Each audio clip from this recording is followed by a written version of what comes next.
Well, for more on all this, I'm joined by Russia expert and senior consulting fellow at the Chatham House think tank, Keir Giles. Keir, always good to talk.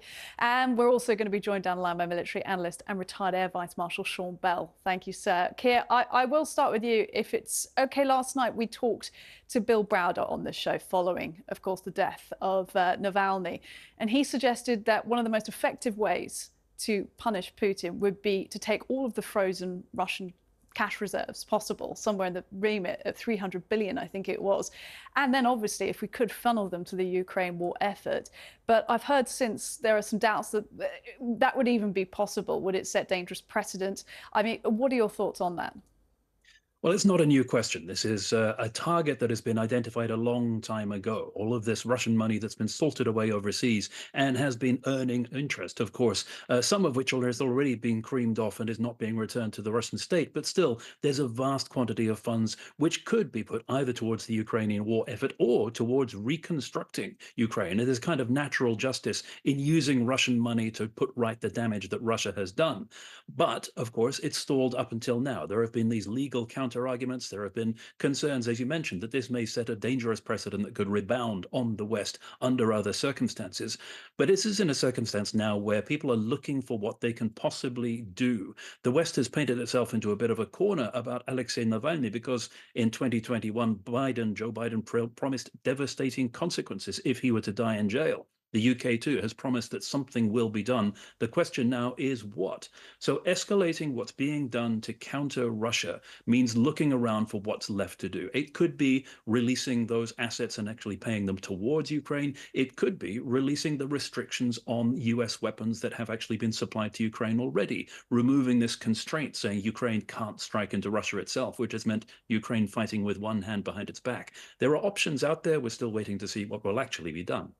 Yeah, indeed. I think you paint a picture there of things that have been attempted as well, because we've had various attempts to crack down on Putin's inner circle. Obviously, those individuals have been sanctioned, assets have been seized. You've got wide-ranging sanctions, but whenever you talk to anybody who's in Russia or has spent time there, they just say, we've learned to live alongside sanctions. So short of any kind of military incursion by the West, which obviously nobody wants to do, really, what options are there? So, I mean, could this work? What would really hurt Putin at this point, do you think, Keir?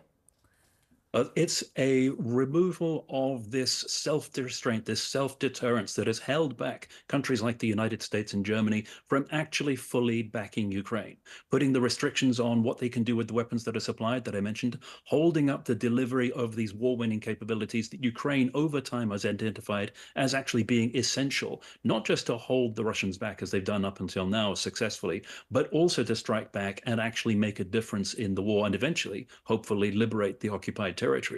All of these things are decisions that the West has either postponed or decided against. And if they want to actually make a change in terms of how Russia is being treated, it's time to review all of those and see if there's really a justification for all of this holding back and actually restraining Ukraine from winning the war.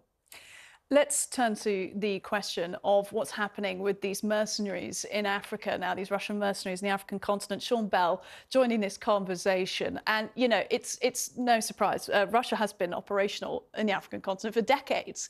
The Wagner Group have famously been there for a long time, doing all sorts. But with this pivot, this sort of rebranding and the renaming, Sean, do you get the sense that things are really changing?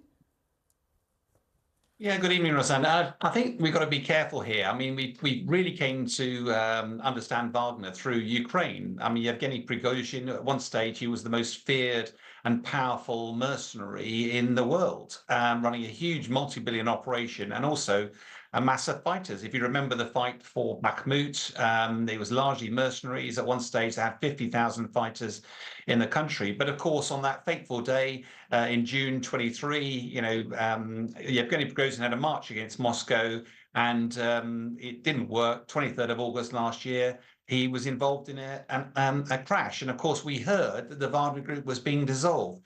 It wasn't. What was being dissolved was it was too powerful in Ukraine, but it's overseas enterprises, which is where Wagner had provided some, instead of destabilizing countries, for many years, it's been actually providing support for regimes in return for mineral rights. And that's incredibly big business. It's a multi-billion-pound operation, and it's been rebranded Wagner 2.0. It's been brought under the Russian military control so that it actually is direct links. It wasn't so long ago, it was only a couple of years ago, that Putin denied to the French President Macron that it was anything to do with the Russians, but now he's finally admitted it is. And just to give you an example of how important this is, some of the example is uranium. There are uranium mines in Niger. France has 56 nuclear reactors. 2/3 of the energy is produced by those, and 1/5 of that uranium comes from Niger. So if Russia now controls the uranium, it can now do energy blackmail against the world. And that's the worry for the world about how this is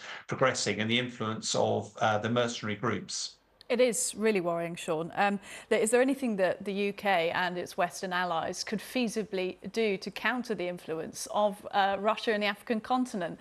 And it raises the worrying question of all of us getting involved somehow in the African continent. China obviously is economically heavily involved in many countries there. Everyone's trying to get their bit of influence and their resources. I mean, what of the African governments and the African people? I mean, is there anything we can do to try and stop Russian influence there? What we've been doing in the past, unfortunately, and the French have been singularly unsuccessful at this, trying to provide a bit of sort of democratic,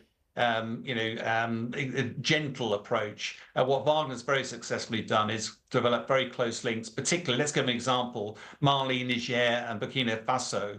All of those countries have had recent military coups. Now, in the past, a military coup will be very quickly have to be replaced by some form of elected government.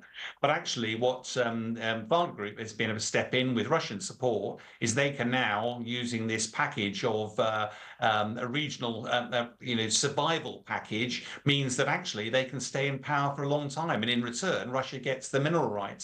So it's quite difficult. Russia's come out of the shadows now. They were operating in the shadows. Now they're not. And it's quite difficult to see how you counter that, because it's not just Russia. China is, acquiring vast tracts of these mineral resources, and we're very heavily dependent on them, particularly with battery technology, computer technology, and of course with uranium. Just finally, thank you, Sean. Just finally, Keir, coming to you on this question of Russia and its activities in Africa. Are you getting the sense that they're increasingly important, that Putin has good oversight of what the Wagner mercenaries are doing over there in Africa? Well, first of all, in terms of oversight, what we're seeing, as Sean hinted at, is a process of nationalization. Wagner were already there. They'd been there for some time, offering this regime survival package where it's exactly what appeals to nasty dictators who want to exploit the wealth of their population, as opposed to what Western countries offer, which is democracy, empowerment, human rights, exactly what they don't want. So it's hardly surprising that Wagner and all of the other organizations that have been sent from Russia have been making these inroads.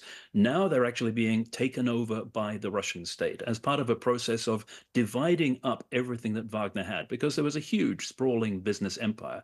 It had manpower, it had property, it had different businesses around the world, and what we're talking about today, the interests in Africa. Those have been parceled out between different parts of the Russian state, the different intelligence services, the oligarchs. Andrei Avaryanov, the head of the murder gang of Russian military intelligence officers that roams Europe, all of these people have got a slice of the pie, which does two things. It rewards the loyal, and it makes sure that there isn't this Wagner power center that could challenge the leadership again. Keir Giles, Sean Bell, thank you very much for your insight this evening.